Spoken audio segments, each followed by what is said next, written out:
इस वीडियो में मैं डिस्कस करने वाला हूं पराग पारिक फ्लैक्सी कैप फंड का रिव्यू करने वाला हूं। जी हाँ, पिछले 6 महीने में पूरी फ्लैक्सी कैप कैटेगरी में मोस्टली सभी ने भाई नेगेटिव्स के अंदर रिटर्न्स निकाल के दिए।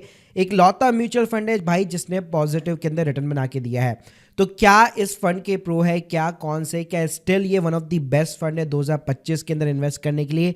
इस फंड के क्या यूएसपी रहेंगे as compared to the other funds? तो ये सारी जानकारी देने वाला हूँ एक ही वीडियो के अंदर, तो प्लीज यहाँ पे पूरा वीडियो जरूर देखिएगा और ये वीडियो केवल एजुकेशनल पर्पस के लिए है। तो भाई सबसे पहले तो यहाँ पे एयूएम साइज की बात कर लेता हूँ, 89,000 करोड़। जी हाँ, इतना पैसा इसके अंदर यहाँ पे लगा हुआ है।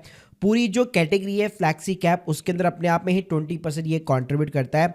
एक्सपेंड रेशियो डायरेक्ट स्कीम का पॉइंट केवल 63% का है, जबकि एटेरी लेवल ज्यादा है, 0.86 के समथिंग है। इस फंड के गाइस अगर मैं यहाँ पे रिटर्न्स की बात करूं, चाहे पिछले एक वीक की बात कर लो, एक महीने की बात कर लो, 3 महीने की, 6 महीने की, हमेशा आपको इसकी रैंकिंग जो है नंबर 1 दिखने वाली है। जी हाँ, पिछले एक साल के अंदर भाई इसने जो है 15% का रिटर्न, एब्सोल्यूट रिटर्न यहाँ पे निकाल के दिया है।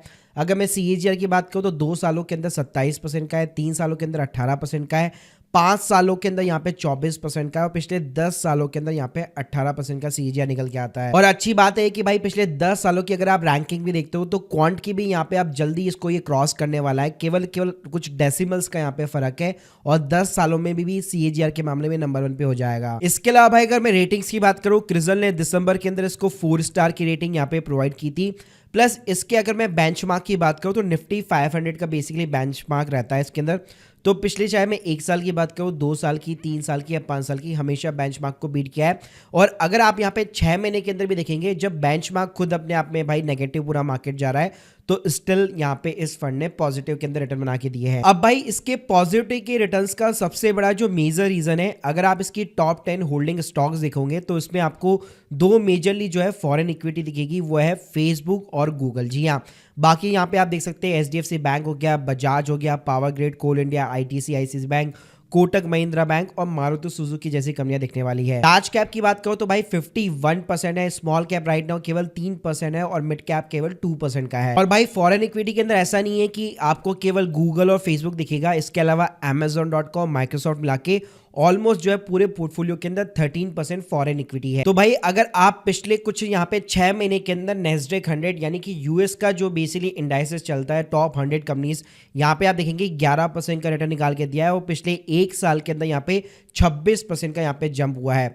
तो इसी रीजन की वजह से यहाँ पे पराग पारिक ने बहुत अच्छे नेगेटिव्स भी रिटर्न्स आपको जनरेट करके दिए हैं। बाकी गाइस अगर मैं रिस्क रेशियो की बात करूँ तो स्टैंडर्ड डिविएशन बीटा आपको लो वॉलेटिलिटी देखने को मिल जाएगा और जितना आप रिस्क उठा रहे हो उतना आपको भाई बेटर जो है टेन्योर रेशियो और जेसन अल्फा भी देखने को मिल जाएगा। इसके अलावा भाई इस फंड के अगर मैं नेगेटिव के अंदर रिटर्न्स की बात करूँ, 2025 के अंदर फर्स्ट क्वार्टर के अंदर डेफिनेटली ये नेगेटिव के अंदर गया है और ऑब्वियसली बात है निफ्टी 50 और निफ्टी 500 भी आप देख सकते हो 8% तक नेगेटिव में गया है। इसके अलावा 2014 के अंदर भाई ये पॉजिटिव था, 23 में भी पॉजिटिव था, 22 में ये -6% के समथिंग नेगेटिव गया था, जब नेस्डेक 100 भी यहाँ पे बहुत ज़्यादा गिरा था। यूएस स्टॉक मार्केट की काफ़ी सारी कंपनियां जो यहाँ पे गिरी थी, तो उस टाइम पे इसने नेगेटिव के अंदर रिटर्न जनरेट करके दिया था। तो यहाँ पे इसके अगर आप बेस्ट क्वार्टर भी निकाल के देखते तो हमेशा इसका जो बेंचमार्क है, जो निफ्टी 50 है, हमेशा ये उसको जो है बीट करने में सफल रहा है। अब भाई मैं अगर पराग पारिक को जितने भी leading other flexi cap fund है, जैसे कि एचडीएफसी हो गया जिसमें भी बहुत ज्यादा पैसा लगा हुआ है, मोतीलाल ओसवाल हो गया, एसबीआई फ्लैक्सी कैप हो गया, उनके साथ में भी अगर मैं रिटर्न में कंपेयर करूं तो भाई 3 महीने में, 6 महीने में पॉजिटिव रिटर्न केवल पराग पारिक ने निकाल के दिया है। इसके अलावा अगर आप एक साल की बात करते हैं तो डेफिनेटली 14-15% का रिटर्न निकल के आता है। एचडीएफसी में अब आपको 12-13 देखने को मिल जाएगा, मोतीलाल में 18 के समथिंग है और एसबीआई के अंदर 6% के समथिंग है। इसके अलावा भाई अगर आप पिछले 5 सालों के सीएजीआर के बेसिस पे भी देखते हैं तो यहाँ पे ये सबको बीट करता हुआ नजर आ रहा है। यानी चाहे मैं अगर शॉर्ट टर्म यहाँ पे रिटर्न की बात करूं या फिर एक तरह से 3 साल या 5 साल के लॉन्ग टर्म के रिटर्न के पीरियड के बेसिस पे बात करूं, ये अपनी रैंकिंग काफी ज्यादा इंप्रूव कर चुका है, almost second number, first number पे रैंक कर रहा है। इसके अलावा गाइस अगर आप पराग पारिक के साथ किसी और फ्लैक्सी कैप फंड में इन्वेस्ट करते हो जैसे एचडीएफसी में करते हो, क्या ओवरलैपिंग होने के चांसेस है? तो डेफिनेटली ओवरलैपिंग होने के चांसेस है, क्योंकि मोस्टली जो फ्लैक्सी कैप फंड है यहाँ पे इस मार्केट कंडीशंस के अंदर लार्ज कैप के अंदर अपना पैसा डालते हो। लार्ज कैप में भाई ज्यादा ऑप्शन नहीं रहते, तो जैसे कि एचडीएफसी बैंक हो गया, आईसीआईसीआई हो गया, मारुति सुजुकी, ये मतलब कॉमन सी आपको कंपनियां ना हर पोर्टफोलियो के अंदर देखने को मिल जाएगी। तो यहाँ पे आप देख सकते हो पराग पारिक और एचडीएफसी में भी 33% का यहाँ पे पोर्टफोलियो ओवरलैप है। लेकिन पराग पारिक के अंदर जो इसको सबसे डिफरेंट बनाता है वो यही है कि आप इंडियन इक्विटी की मार्केट के साथ में आप फॉरेन इक्विटी में जो 4 मेजर जो है यहाँ पे आईटी कंपनीज है वहां पे यूएस की, जिसके आप प्रोडक्ट्स और सर्विस भी यूज करते हो, उसमें भी ये इन्वेस्ट करता है।